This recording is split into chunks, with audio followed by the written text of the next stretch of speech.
Okay, example 2. Evaluate the following where f of x is equal to this piecewise functions. So you have 3 of them in there. So piecewise functions, they can stick in as many pieces as they want, but there has to be at least 2. So we're not going to draw this, we're just going to evaluate it. So f of -1. So when x is -1, what is the actual value of the function? Well, we have 3 options. Well, don't stick it in all 3 of them. You have to put it into the correct piece. So you're going to plug it into where this number fits inside these intervals here. So when x is -1, that fits in this interval. So I'm going to plug it into its corresponding piece. So -1 to the third, which is -1. And that's how you do the rest of them. So when x is 0, that fits in this interval. So I'm still plugging it into x to the third, so it's just 0. Now the 1, I've got 1 listed here twice. Well, I'm not going to stick it into both. I got to plug it into where it actually could equal 1. Well, that's where you got the equal bar. So I'm plugging it into this piece.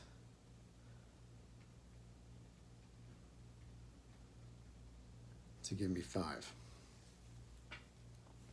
So the 3 fits in the interval here, so plug it into the second piece, and you get 11. Now the 9, that's definitely bigger than 4, so it's going to go in the third piece.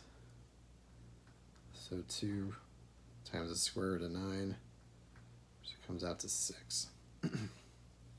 Okay, so pretty simple as long as you know what you're looking for. All right, now let's go backwards. Write a function that describes the graph. So you got to know your graphs if you're going to write a function. So this first piece here, you have an upside down parabola.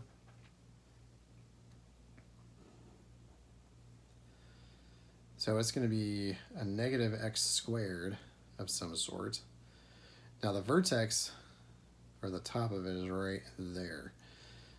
So that's going to be -x squared plus 4. So that's my first piece.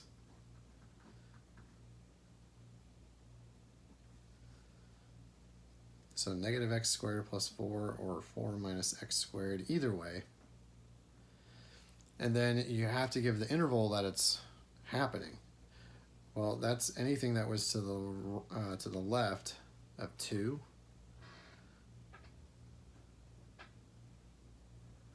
And there's an actual solid dot here, so that means it had the equal bar on it.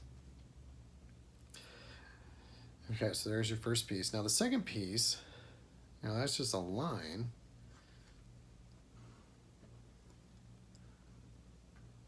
Looks like the slope is 1. And if you kind of keep going with the pattern of it, like if you drew the whole thing, it would actually have a y-intercept, or a b value, of -4. So you have the slope, you have the y-intercept. So you're just plugging it into y equals mx plus b. So that would be x minus 4. So that would be the equation of your line. But what's the inequality that tells you what to actually draw? Well, that would be anything to the right of 2. So x is greater than 2. And I'm going to leave the equal bar out because it's an open circle. Okay, so that will... Oh, never mind. We still have a little bit more left to do. Tricked myself. So the last part is on continuity. So when you get to calculus, there is a very technical, formal definition of continuity. So we're not going to look at that because we don't have enough tools yet. So a graph is continuous if there are no holes, jumps, skips, gaps, and vertical asymptotes,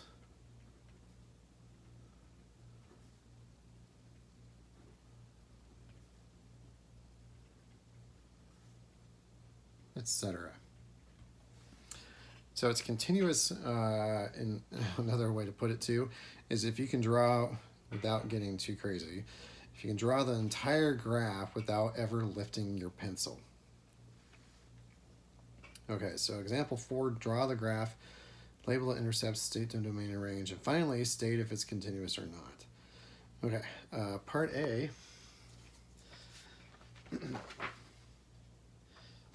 2x if x is not equal to 0, and 1 if x does equal 0.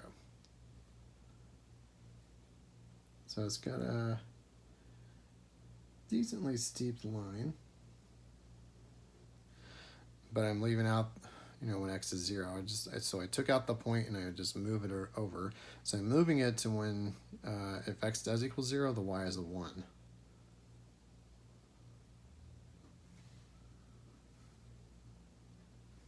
So there's my graph. Okay, the domain. Every x value has been accounted for. I didn't leave any out. However, the range, there's no actual point when y is 0. There's no point along the x-axis. So I skipped over y equals 0. Okay, so is it continuous? Yes or no? Well, I've got a hole in it. So that's a no. It can't be, or it can't have a hole. All right, part B. This should look familiar. That was drawn on page 10. There's example 1B. So let's just draw it again.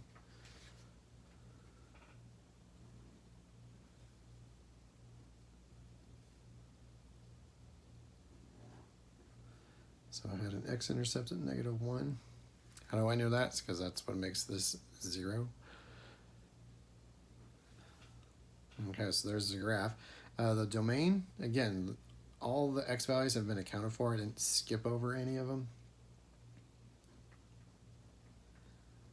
And the same is true for the y values. Like every y value has a point on it.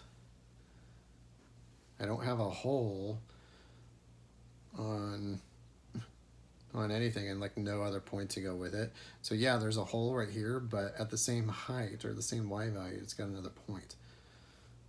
So no y value has been skipped.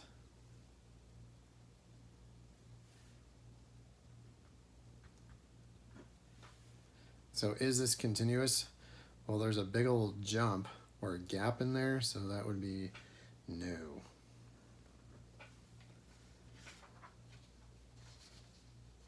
Okay, so that is what's going to do it for this section. So go ahead and try the homework and let me know what your questions are.